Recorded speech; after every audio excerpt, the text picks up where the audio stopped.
We're remember, people are here for the wandering. That's we've specifically been told that.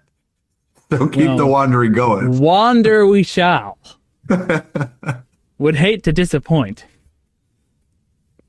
I will show miracles, signs, and wonders unto all those who believe on my name. Whoso shall ask him my name in faith. What's interesting, I was going through here, he goes through these lists of signs, and I was trying to think, how many of these have I been shown or participated in? And it's, in some way, in some interpretation, like all of them. I was kind of amazed here. They shall cast out devils. Had some experiences on my mission with that. They shall heal the sick. I have seen and participated in the healing of the sick. They shall cause the blind to receive their sight and the deaf to hear. I'm going to stretch it a little bit, say I've participated in that spiritually.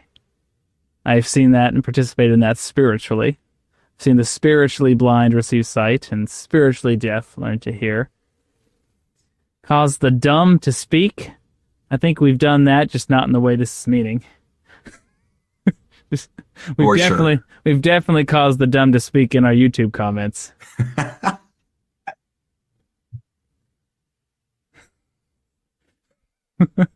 Facts. That's a sign and a wonder. I'm not sure it's a miracle.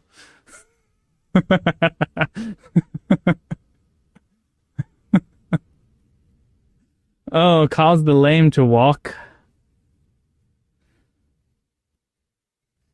What is a point I've made before, but like the miracles in the scriptures, I'm not trying to like overinterpret this. Like I do believe in literal, like the literal interpretation of these miracles, 100%. But everything that Christ did was symbolic to the spiritual. He performed temporal miracles, but he was always using them as teaching tools to teach the spiritual. So when you're reading the New Testament, when you're reading the scriptures, and he's going around, like almost always he's performing a miracle, like as part of a lesson or an example that he's given to teach a spiritual truth. And it's kind of, we look at these and we're very temporal minded, right? As celestial beings, like we're in this temporal state and very temporal minded, and we want to take everything literally. If you look at this, and you can, if you put these miracles and signs and wonders into their spiritual components, like we've all seen all of these miracles, signs, and wonders, like in spirit.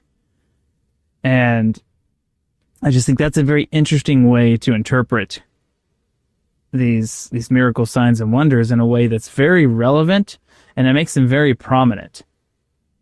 And like it's very easy for us to read the scriptures and think everything is temporal, everything's literal. But when you turn it on its head and say, well, let's read it as if everything's spiritual, everything's symbolic and visionary of the spiritual aspect of it, like you can really start to interpret some of these things in very relevant ways that are everywhere, like very commonplace.